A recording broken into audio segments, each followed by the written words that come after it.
பூஞ்சோலை மாணவர்கள் அனைவருக்கும் வணக்கம். இன்றைக்கி 29 மே 2025 வியாழக்கிழமைக்குரிய நியூஸ் பேப்பர் வந்து பார்க்க போகிறோம்.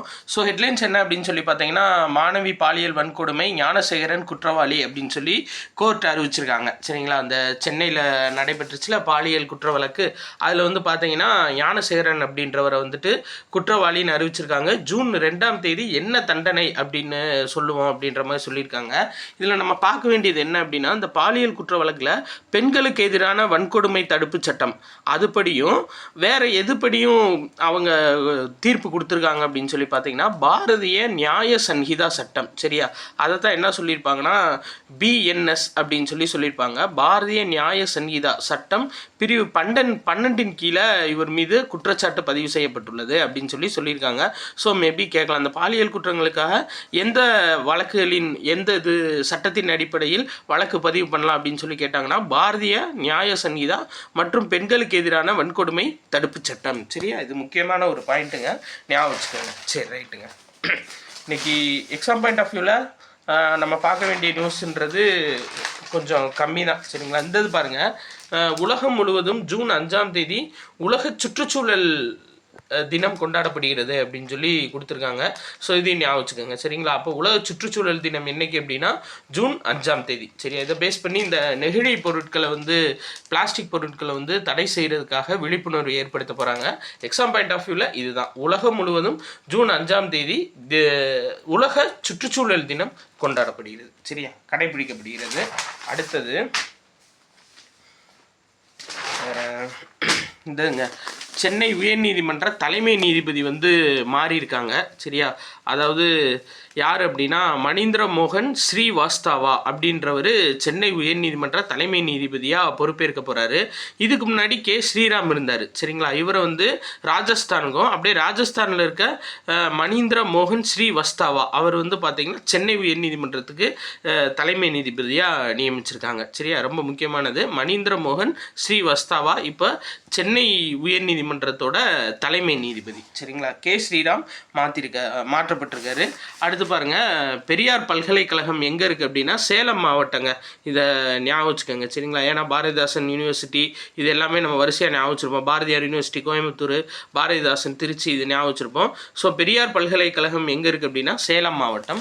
அதே மாதிரி இந்த பாருங்கள், நெல்லுக்கான குறைந்தபட்ச ஆதரவு விலை ஒரு குவிண்டாலுக்கு 2369 உயர்வு. இந்த நம்பர்ஸ் ரொம்ப முக்கியம்.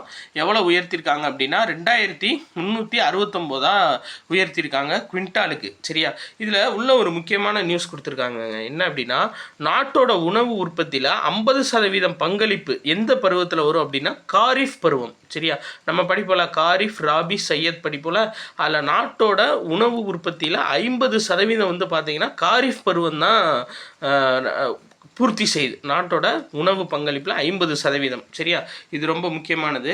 அடுத்து பாருங்கள், அதாவது கிசான் கிரெடிட் கார்டு மூலியமாக வட்டி வாங்குறாங்கல்ல, இது கடன் வாங்குறாங்க பார்த்தீங்களா, அவங்களுக்கு மானிய விலையில் வட்டி கொடுத்துட்ருக்காங்க.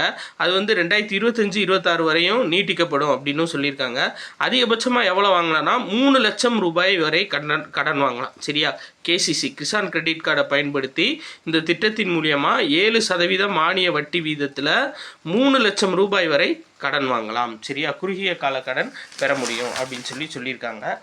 மேபி கேட்கலாம், ஏன்னா போன குரூப் 4ல் கிசான் கிரெடிட் கார்டை பற்றி கேட்டிருந்தாங்க.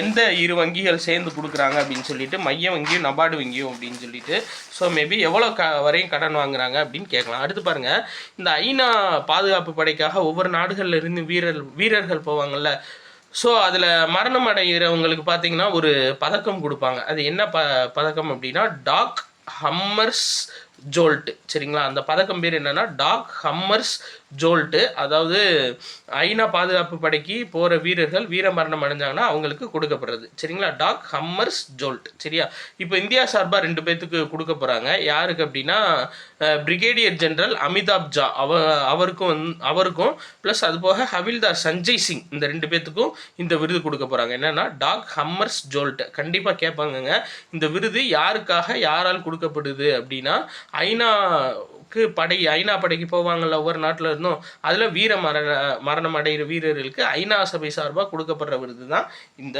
விருது. அடுத்து பாருங்கள், சாலை பாதுகாப்புக்கு வந்து பார்த்தீங்கன்னா ஒரு பாடல் இயற்றியிருக்காருங்க. யாருன்னா சங்கர் மகாதேவன் வந்து இயற்றியிருக்காரு. ஸோ அந்த பாடல் வந்து 22 மொழிகளில் வந்து மொழிபெயர்க்கப்பட்டு விரைவில் வெளியிடப்படும் அப்படின்னு சொல்லியிருக்காங்க, சாலை விழிப்புணர்வுக்காக. சரியா, சங்கர் மகாதேவன் இசையமைத்த பாடல். இதில் லாஜிக் என்ன அப்படின்னு சொல்லி பார்த்தீங்கன்னா, இந்த சாலை விபத்துகளால் இந்தியாவோட வருடாந்திர ஜிடிபியில் 3% வந்து நம்மளுக்கு இழக்கிறோமாங்க. எவ்வளோ பெரிய முக்கியமான நியூஸ்ன்னு பாருங்கள். சரிங்களா, அதாவது அதிகமான ஆக்சிடென்ட்ஸ் நடைபெறதுனால நம்மளோட ஜிடிபியே வந்து பார்த்திங்கன்னா 3% ஒவ்வொரு வருஷமும் குறையுது. சரியா, ரொம்ப முக்கியமான ஒரு நியூஸ். அடுத்து பாருங்கள், ஃப்ரெஞ்சு ஓப்பன் நடந்துட்டுருக்குங்க. அதில் யார் ஜெயித்தாங்க அப்படின்றத நம்ம கடைசியாக பார்த்துக்கலாம். இந்த இது முக்கியம். நம்ம ஏற்கனவே நேற்றே சொன்னோம் பார்த்தீங்களா, அதாவது தென்கொரியாவில் வந்துட்டு ஒரு நிமிஷங்க, ஆட்டோ ஃபோக்கஸ் ஆகிட்டுருக்கு. Right, okay. தென்கொரியாவில் ஆசிய தடகள சாம்பியன்ஷிப் போட்டி வந்து நடந்திருக்கு. இதில் வந்து நிறையா பேர் பதக்கம் வாங்கியிருக்காங்க. அது நான் சொல்கிறேன், நீங்கள் அப்படியே நோட் பண்ணிக்கோங்க. சரிங்களா, பாஸ் பண்ணி நீங்கள் நோட் பண்ணிக்கோங்க. ஃபஸ்ட்டு பாருங்கள், டெகத்லான். சரிங்களா, டெகத்லான் பிரிவில் இந்தியாவோட தேஜஸ்வின் சங்கர் அப்படின்றவர் வெள்ளி பதக்கம் வாங்கியிருக்காரு. சரியா, அடுத்து பாருங்கள், இது ரொம்ப முக்கியங்க. என்ன அப்படின்னா, மும்முறை தாண்டுதல் அடிக்கடி வர்றாரு இவர். சரியா, பிரவீன் சித்திரவேல் அவர் வந்து வெள்ளி பதக்கம் வாங்கியிருக்காரு. தமிழ்நாட்டை சேர்ந்தவர். கண்டிப்பாக கேட்கலாம், பிரவீன் சித்திரவேல் எந்த விளையாட்டுடன் தொடர்புடையவர் அப்படின்னா மும்முறை தாண்டுதல்ல. சரியா, அடுத்து பாருங்க, மகளிருக்கான 400 மீட்டர் அதில் வந்து ரூபல் சௌத்ரி அப்படின்றவங்க வெள்ளி பதக்கம் வாங்கியிருக்காங்க.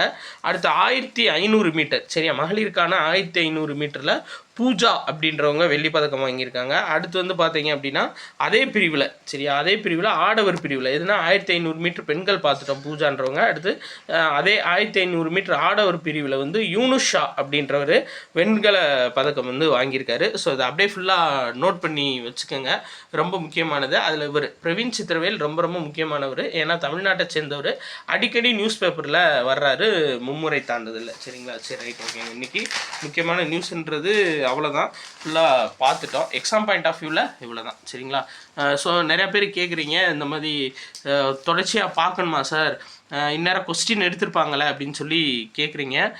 இல்லைங்க, அதாவது இப்போது ஒரு சில ஸ்டாட்டிக் ஜிகே மாதிரி பாயிண்ட்ஸ்லாம் வந்து நியூஸ் பேப்பரில் வரும். இப்போ பார்த்தீங்களா, அதிகமாக வந்து நம்மளுக்கு 50% நாட்டோட உணவு தேவையை பூர்த்தி செய்கிறது காரிஃப் பருவம் அப்படின்னு சொல்லிட்டு. ஸோ கரண்ட் அஃபேர்ஸ் ஓரியன்டாக இல்லாமல் எல்லாமே நீங்கள் டெய்லி பார்த்து வச்சுக்கிட்டிங்கன்னா நல்லதான். ஏன்னா அது குரூப் 2க்கும் உங்களுக்கு யூஸ் ஆகும். இருந்தாலும் டெய்லி நியூஸ் பேப்பர் படிக்கணும் அப்படின்றது நம்மளுக்கு ரொம்ப ரொம்ப யூஸ்ஃபுல்லான ஒரு விஷயம். நல்லபடியாக படிங்க. நன்றி.